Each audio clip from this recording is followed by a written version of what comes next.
Hi friends, welcome to Reddy competitive Adda. ఈరోజు మనము విజయనగర సామ్రాజ్యం టాపిక్ నుండి ఎస్ఐ, కానిస్టేబుల్ మరియు ఇతర ఎగ్జామ్స్ గతంలో అడిగిన క్వశ్చన్స్ను డిస్కస్ చేద్దాము.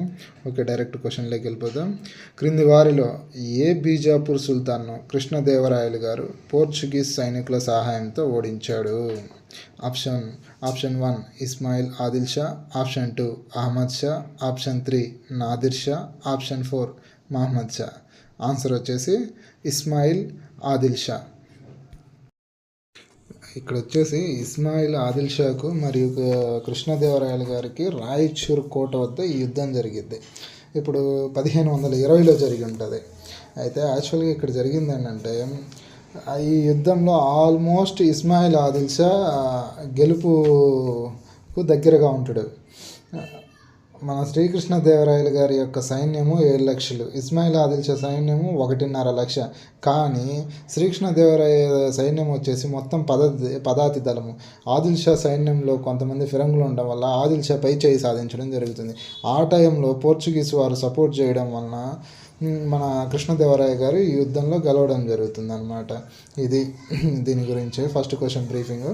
సెకండ్ క్వశ్చన్, తల్లికోటలో జరిగిన ఈ దృఢమైన యుద్ధంలో దక్కన్ సుల్తానేట్ విజయనగర సైన్యంను ఓడించిన సంవత్సరం ఏంటి? ఆప్షన్ 1 క్రీస్తు శకం 1563, ఆప్షన్ 2 క్రీస్తు శకం 1564, ఆప్షన్ 3 క్రీస్తు శకం 1565, ఆప్షన్ 4 క్రీస్తు శకం 1566. ఆన్సర్ ఈజ్ ఆప్షన్ 3 క్రీస్తు శకం 1565 రైట్ ఆన్సర్. అలాగే ఈ తల్లికోట యుద్ధం గురించి కొన్ని ఇంపార్టెంట్ పాయింట్స్ ఇక్కడే డిస్కషన్ చేసుకుందాం. ఈ తల్లికోట యుద్ధం గురించి ఇంకా అడగడానికి ఆస్కారం ఉన్న క్వశ్చన్స్. తల్లికోట యుద్ధం ఏ నది ఒడ్డున జరిగింది అని అడుగుతాడు. ఆన్సర్ వచ్చేసి కృష్ణానది ఒడ్డున తల్లికోట యుద్ధం జరిగి ఉంటుంది అనమాట. ఏ యుద్ధం వల్ల విజయనగర సామ్రాజ్యం అంతమైపోయి ఉంటుంది అంటాడు. తల్లికోట యుద్ధం వల్ల విజయనగర సామ్రాజ్యం అంతమైపోయింది. ఈ తల్లికోట యుద్ధం జరిగిన సమయంలో మన విజయనగర సామ్రాజ్యానికి రాజుగా ఎవరున్నారు? విజయనగర సామ్రాజ్యానికి రాజుగా ఎవరున్నారు? శివరాయలు విజయనగర సామ్రాజ్యానికి రాజుగా ఉంటాడు. మెయిన్గా ఈ యుద్ధంలో సేనాధిపతులు అలీ రామరాయలు ఉంటాడు అనమాట. విజయనగర సామ్రాజ్యం నుంచి అతను యుద్ధభూమిలోనే మరణిస్తాడు.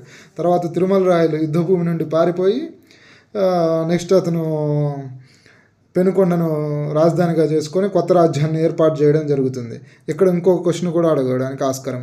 తల్లికోట యుద్ధంలో పాల్గొనని బహుమని రాజ్యం ఏది అంటాడు. తల్లికోట యుద్ధంలో పాల్గొనని బహుమని రాజ్యం ఏది అంటే బీరార్ అనేది ఈ తల్లికోట యుద్ధంలో పాల్గొనదు. ఓకే, ఈ క్వశ్చన్ గురించి మనకు తెలిసిన కొన్ని పాయింట్స్ అయితే కవర్ చేసాము. నెక్స్ట్ క్వశ్చన్, శ్రీకృష్ణదేవరాయలు ఎవరితో స్నేహ సంబంధాలు కొనసాగించాడు? శ్రీకృష్ణదేవరాయలు ఏ దేశం వారితో? Option 1 British, option 2 Dutch, option 3 Portuguese, option 4 French. Answer వచ్చేసి ఆప్షన్ 3 పోర్చుగీస్ వారు. ఎలాగూ పాయింట్ వచ్చింది కాబట్టి పోర్చుగీస్ వారి గురించి ఒక 3 ఇంపార్టెంట్ బిట్స్, అంటే ఇదే కాకుండా ఎగ్జామ్లో పడడానికి అవకాశం ఉన్నటువంటి ఇంపార్టెంట్ బిట్స్. మన శ్రీకృష్ణదేవరాయలు పట్టాభిషేకానికి హాజరైనటువంటి పోర్చుగీస్ వ్యక్తులు ఎవరు అని అడిగేదానికి ఆప్షన్ ఉంది. అది వచ్చేసి ఆన్సర్ లూయిస్ మరియు ఫ్రేజర్. పోర్చుగీస్ వారు వీళ్ళిద్దరూ శ్రీకృష్ణదేవరాయ పట్టాభిషేకానికి హాజరవుతారు. అలాగే శ్రీకృష్ణదేవరాయలతో ఒప్పందం చేసుకున్నటువంటి పోర్చుగీస్ గవర్నర్ ఎవరు అంటాడు. ఎవరు ఒప్పందం చేసుకున్నటువంటి పోర్చుగీస్ గవర్నర్? ఆల్బుకర్ గారు 1510లో ఒప్పందం చేసుకోవడం జరుగుతుందన్నమాట. అలాగే పోర్చుగీస్ వారు బీజాపూర్ నుండి గోవాను ఆక్రమిస్తారు. అయితే దీనికి సపోర్ట్ చేసిన వ్యక్తి ఎవరయ్యా అంటే శ్రీకృష్ణదేవరాయ. ఎవరు?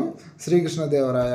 అలాగే శ్రీకృష్ణదేవరాయ టైంలో అతని ఆస్థానానికి వచ్చినటువంటి పోర్చుగీస్ వ్యక్తి ఎవరు? రాయబారి ఎవరు అంటే డోమింగ్ ఫేజ్. ఓకేనా, ఇక్కడ 3 కవర్ అయినాయి కదా. పట్టాభిషేకానికి వచ్చిందేమో లూయిస్ ఫ్రేజరు. అలాగే ఒప్పందం చేసుకున్న గవర్నర్ జనరల్ 1510వ సంవత్సరంలో ఎవరంటే ఆల్బుకర్. అలాగే ఆస్థానానికి వచ్చినటువంటి రాయబారి ఎవరు అంటే డోమింగ్ ఫేజ్. ఈ 3 కూడా పోర్చుగీస్ వ్యక్తులు.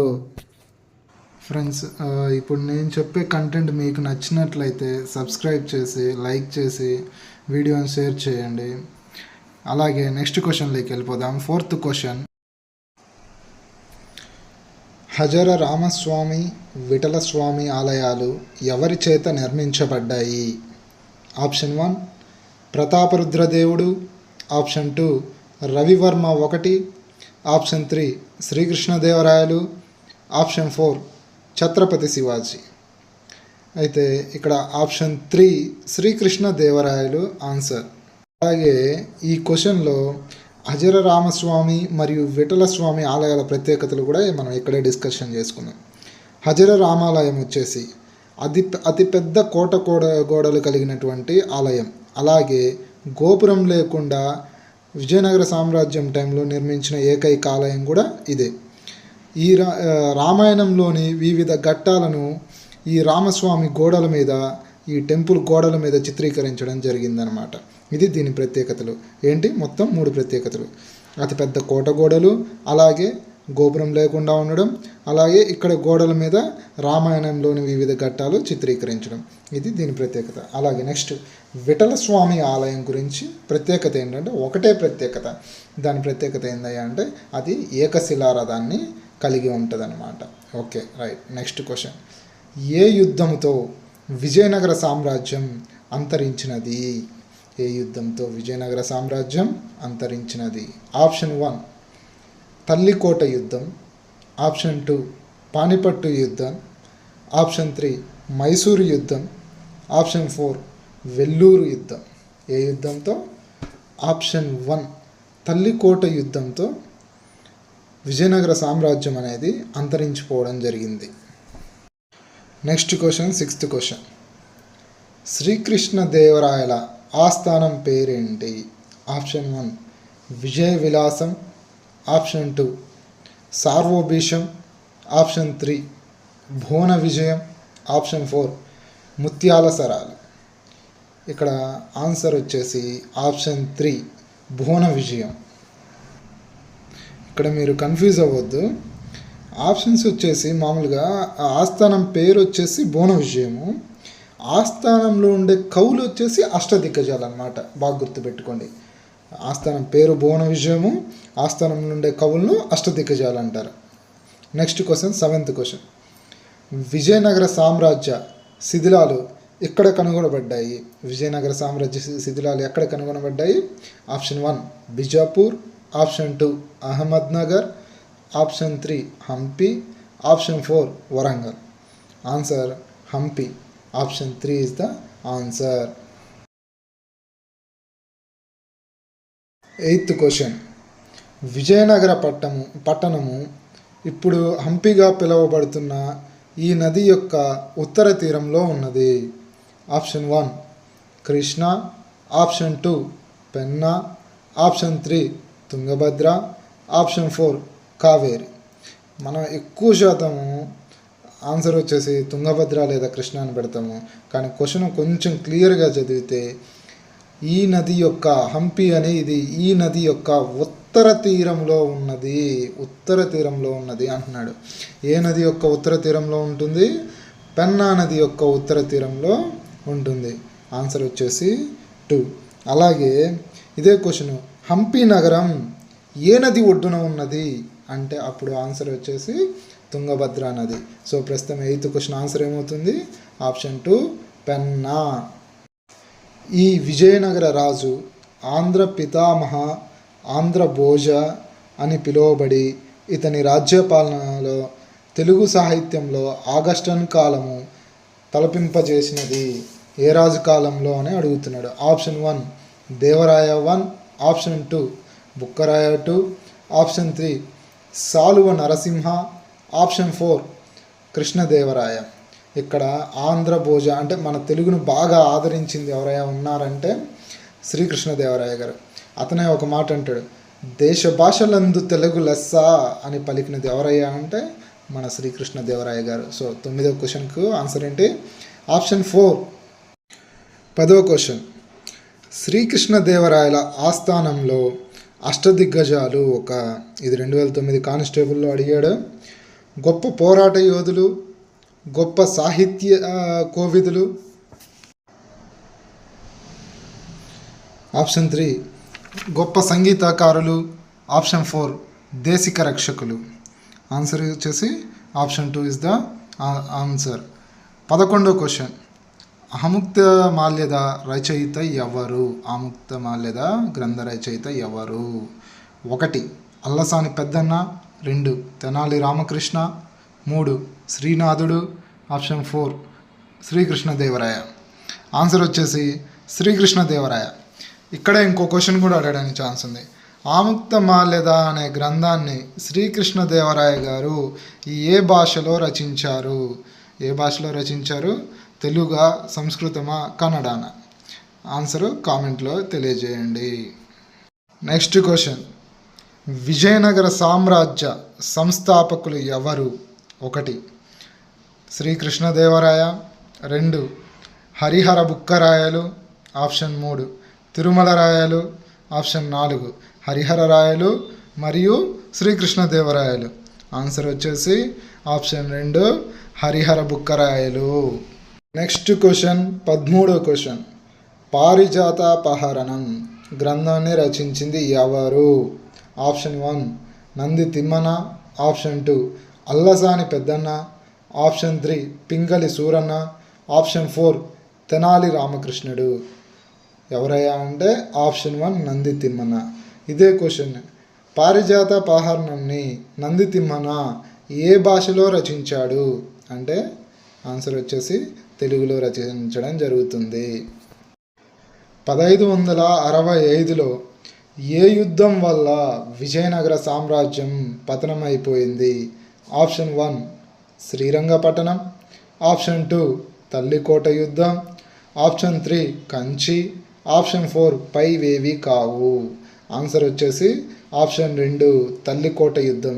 నేను ఇదే బిట్ ఇందాక సెకండ్ క్వశ్చన్లో ఎక్స్ప్లెయిన్ చేశాను, ఇలా కూడా అడగడానికి ఛాన్స్ ఉంది అని. సో అదే క్వశ్చన్ ఇలా అడిగేశాడు. ఏయుఓ 2012లో వచ్చే ఎగ్జామ్లో వచ్చేసి ఇలా అడగడం జరిగింది. ఆన్సర్ వచ్చేసి 2 తల్లికోట యుద్ధం. మనము ఒక టాపిక్ చదువుతున్నామంటే, ఒక క్వశ్చన్ చేస్తున్నామంటే ఆ క్వశ్చన్ని ఎగ్జామినర్ ఎన్ని విధాలుగా అడగడానికి ఛాన్స్ ఉందని మనమే క్వశ్చన్ వేసుకొని ఎప్పుడైతే చదువుతామో అప్పుడే మనం చదివిన టాపిక్స్ ఆన్సర్ చేయగలం అన్నమాట. మనం ఇదే చదివి సపోజ్ రాముడికి సీత ఏమవుతుంది అనే వేలో వెళ్ళకూడదు. లక్ష్మణుడికి ఏమవుతుంది, ఇంకా ఇతర వారికి ఏమవుతుంది అనేది కూడా మనమే క్వశ్చన్ వేసుకొని మనం ఆన్సర్ ఎప్పుడైతే చేస్తూ ఆ వేలో ఎప్పుడైతే రీడింగ్ చేస్తామో అప్పుడే మనకు త్వరగా సక్సెస్ అనేది వస్తుంది. Next question. 15th question. Vijayanagara కాలంలో తమిళనాడులో చెలరేగినట్లు వెలుగు చూసిన తొలి రైతాంగ తిరుగుబాటు ఏ సంవత్సరం జరిగింది? ఆప్షన్ 1 క్రీస్తు శకం 1429, ఆప్షన్ 2 క్రీస్తు శకం 1405, ఆప్షన్ 3 క్రీస్తు శకం 1930, ఆప్షన్ 4 క్రీస్తు శకం 1505. ఆన్సర్ వచ్చేసి ఆప్షన్ 1 క్రీస్తు శకం 1429. Next question. 16వ క్వశ్చన్. ఆనకట్టల నిర్మాణంలో విజయనగరాధీశులు ఎవరి సహాయం తీసుకున్నారు? 1 డచ్, 2 తెలుగుదేశపు జలశాస్త్రవేత్తలు, ఆప్షన్ 3 ఫ్రెంచ్, ఆప్షన్ 4 పోర్చుగీస్. ఆన్సర్ వచ్చేసి పోర్చుగీస్ వారు. ఇక్కడ ఒకటి గుర్తుపెట్టుకోండి, మీకు తెలిసినా తెలియకపోయినా విజయనగరము అని చెప్పేసి వచ్చేసి కింద వాళ్ళు ఎవరితో పెట్టుకున్నారంటే డచ్, ఫ్రెంచ్, పోర్చుగీస్ ఇలా అడిగితే గుడ్డి గుర్తు అనమాట. వారు ఎవరితో స్నేహం చేశారు? పోర్చుగీస్ వారితోనే స్నేహం చేయడం జరిగింది. సో ఆప్షన్స్లో ఉన్న పోర్చుగీస్ వారు రైట్ ఆన్సర్. క్రింది వారిలో విద్యారణ్యుని సోదరుణ్ణి గుర్తించండి. ఆప్షన్ 1 శంభురాయుడు, ఆప్షన్ 2 శాయనుడు, ఆప్షన్ 3 క్రియాశక్తి, ఆప్షన్ 4 కపిలేంద్రుడు. ఆన్సర్ వచ్చేసి ఆప్షన్ 3 క్రియాశక్తి. ఇలాంటి బిట్స్ మనకు చాలా రేర్గా తగులుతుంటాయి. ఈ బిట్ రాలేదని మీరేం ఇబ్బంది పడొద్దు. ఓకే, ఇలాంటి 1, 2 అనేది ఎగ్జామ్లో టఫ్గానే ఉంటాయి.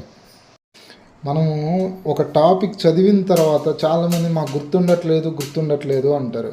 మీకు గుర్తుందా లేదా అనేది ఎప్పుడు అర్థమవుతుందంటే టాపిక్ చదవడం అయిపోయిన వెంటనే మీరు ఏదో ఒక ప్రాక్టీస్ బిట్స్ బుక్ కొని మీరు ప్రాక్టీస్ చేశారనుకో మీకు తెలిసిపోతుంది అక్కడ మనం ఎలా చదువుతున్నాం, అక్కడ క్వశ్చన్స్ ఏ విధంగా అడుగుతున్నాడు, వాటిని మనం చేయగలుగుతున్నామా లేదా అనేది మీకు అక్కడే అర్థమవుతుంది. మనం చదివే విధానంలో ఏమైనా మార్చుకోవాలా అనేది మీకు తెలుస్తుంది అనమాట. నెక్స్ట్ క్వశ్చన్, 18వ question.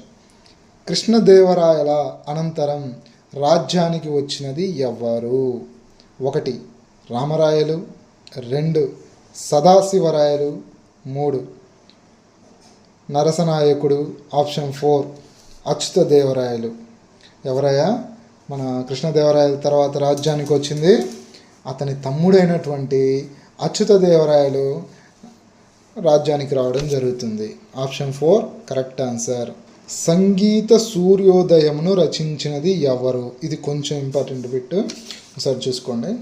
Option 1 Srikrishnadevarayalu, option 2 Lakshminarayana, option 3 Ramarayalu, option 4 Ramabhadramba. ఈ లక్ష్మీనారాయణ అనే అతను ఈ సంగీత సూర్యోదయం అనే గ్రంథాన్ని రచిస్తాడు. అసలు ఈ సంగీత సూర్యోదయంలో ఏముంటాయి? ఇప్పుడు ఆ విజయనగర సామ్రాజ్య కాలంలో ఉన్నటువంటి నృత్యం అయితేనేమి, రాగాలు, కూర్పులు, ఇలాంటి సంబంధించిన సాంస్కృతిక చరిత్ర మొత్తం వివరించేది ఈ గ్రంథమే. విజయనగర సామ్రాజ్య సాంస్కృతిక చరిత్ర ఈరోజు మనకు ఎలా తెలిసిందయ్యా అంటే మూల కారణమే ఈ సూర్యోదయ గ్రంథం అన్నమాట. అయితే దీన్ని రచించింది ఎవరు అంటే లక్ష్మీనారాయణ. అతను ఏ భాషలో రచించడం జరిగింది అంటే సంస్కృతంలో. సార్ మరి ఎంత గొప్ప వ్యక్తి అష్టదిగ్గజాల్లో ఎందుకు లేడు అని మీరు అడగవచ్చు. ఎందుకు లేడు అంటే అష్టదిగ్గజాల్లో ఉన్న కవులంతా తెలుగు కవులు. మన శ్రీకృష్ణదేవరాయ గారు తెలుగును బాగా ఆదరించేవారు. అష్టదిగ్గజాల్లో ఉన్న ప్రతి కవి కూడా తెలుగు కవి. అందువలన ఇతను రచనలు, లక్ష్మీనారాయణ గారి రచనలు ఎక్కువగా సంస్కృతంలో ఉంటాయి. అందువలన ఇతడు అష్టదిగ్గజాల్లో లేడు. కానీ విజయనగర సామ్రాజ్య సంస్కృతి ఈరోజు మనం చదువుకుంటున్నామంటే దానికి కారణం మాత్రం లక్ష్మీనారాయణ గారే. Last question, 20th question. Srikrishnadevarayalu రచించిన ప్రముఖ గ్రంథం పేరేమిటి? Option 1 Amuktamalyada, option 2 Harivilasam, option 3 Andhrateja, option 4 Vijayanagara రాజ్యం. ఆన్సర్ వచ్చేసి ఆప్షన్ 1 అముక్తమాల్యద. ఈ అముక్తమాల్యదకు రిలేటెడ్ క్వశ్చన్స్ ఒక 2 లాస్ట్లో ఒక 2. ఈ అముక్తమాల్యద అనే గ్రంథాన్ని ఏ భాషలో రచించడం జరుగుతుంది? అదొకటి. ఈ అముక్తమాల్యద గ్రంథాన్ని తెలుగులో రచించడం జరుగుతుంది. దీనిని సంస్కృతంలోకి ఏ పేరుతో తర్జుమా చేశాడు శ్రీకృష్ణదేవరాయ అంటే విష్ణు చిత్యం అనే పేరుతో తర్జుమా చేయడం జరిగింది. ఇవి వచ్చేసి మనకు విజయనగర సామ్రాజ్యం నుంచి ఇప్పటి వరకు జరిగిన ఎగ్జామ్స్లో, అంటే గతంలో జరిగినటువంటి కొన్ని ఎగ్జామ్స్లో అడిగిన క్వశ్చన్స్, ఈ 20 క్వశ్చన్స్. ఇంకా ఎక్కడైనా రీసెంట్గా అడిగిన క్వశ్చన్స్ కూడా గ్యాదర్ చేసి నేను పెడతాను. నేను చెప్పినటువంటి ఎక్స్ప్లెనేషను, నేను ఇచ్చేటువంటి ఎక్స్ప్లెనేషను, ఈ కంటెంట్ మీకు గాన నచ్చినట్లయితే సబ్స్క్రైబ్ చేసి, లైక్ చేసి, ఒక షేర్ చేయండి. ఛానల్ కొత్తగా స్టార్ట్ చేశాను. అలాగే నా ఎక్స్ప్లెనేషన్ ఎలా ఉందనేది కూడా మీరు కామెంట్ రూపంలో తెలియజేయండి.